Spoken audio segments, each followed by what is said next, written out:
ഈശോയിൽ സ്നേഹബന്ധനം. സ്നേഹമുള്ളവരെ കൂടെ വസിക്കുന്ന ദൈവത്തെ കുറിച്ച് എനിക്ക് പറയാൻ എന്തോരം ഇഷ്ടമാണെന്നറിയോ?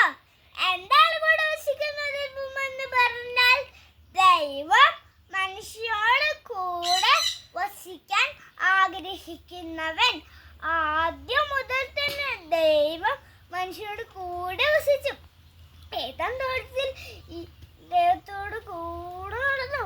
മരുഭൂമിയിൽ കൂടാരത്തിൽ തന്റെ ജലത്തോട് കൂടെ വസിച്ചു. ഈശോയിലൂടെ ദൈവം മനുഷ്യരൂപത്തിൽ നമ്മോട് കൂടെ വന്നു.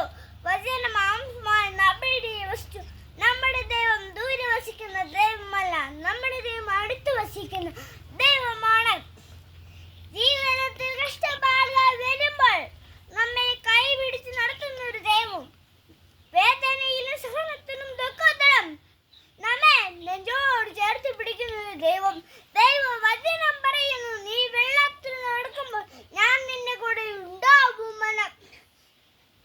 നമ്മൾ ഉറങ്ങുമ്പോഴും ഉണരുമ്പോഴും കളിക്കുമ്പോഴും സ്കൂളിൽ പോകുമ്പോഴും ഭക്ഷണം കഴിക്കുമ്പോഴും നമ്മെ കാണുന്ന ഒരു ദൈവമുണ്ട്. കണ്ണുനീരിൽ കൈവിടാത്തൊരു ദൈവം, പരിശുദ്ധാത്മാവിലൂടെ നമ്മുടെ ഉള്ളിൽ വസിക്കുന്ന ഒരു ദൈവം. നാം നടക്കുമ്പോൾ നമ്മോട് നടക്കുന്നു, നമ്മൾ പ്രാർത്ഥിക്കുമ്പോൾ നമ്മോട് കൂടി സംസാരിക്കുന്നു, നമ്മൾ വീഴുമ്പോൾ നമ്മെ എണീപ്പിക്കുന്ന ഒരു ദൈവം. വിശുദ്ധ അൽഫോൻസാമ്മ, വിശുദ്ധ കൊച്ചു തെരേസയും അങ്ങനെ കുറെ വിശുദ്ധരില്ലേ ഈശോയോട് കൂടെ വസിച്ചു. അവരുടെ ജീവിതം നമുക്ക് മാതൃകയാണ്. നമ്മുടെ പാവങ്ങൾക്ക് വേണ്ടി കുരിശിൽ തറയ്ക്കപ്പെട്ട ഈശോ നമ്മൾ അനുസ്മരിക്കുന്ന വിശുദ്ധ കുർബാനയിലൂടെയാണ്. ഈശോ നമ്മൾ ഒന്നിനും ഭയപ്പെടേണ്ട കേട്ടോ. ഈശോ തടയരുത്, അവന് വേണ്ടി അടുക്കാൻ അനുവദിക്കുന്നു. അതുകൊണ്ട് നമുക്ക് സന്തോഷത്തിൽ പറയാം, ഈശോ നമ്മുടെ കൂടെ ഉണ്ട്. ഈശോ നമ്മുടെ കൂടെ നമുക്കുള്ളപ്പോൾ സന്തോഷവും സമാധാനവും എന്നെ കൽപ്പിക്കട്ടോ. ഇന്ന് ഈ ഭൂമിയിൽ നമ്മൾ ജീവിക്കുന്ന ഈശോ നമ്മുടെ കൂടെ ഉള്ളത് കൊണ്ടാണ്.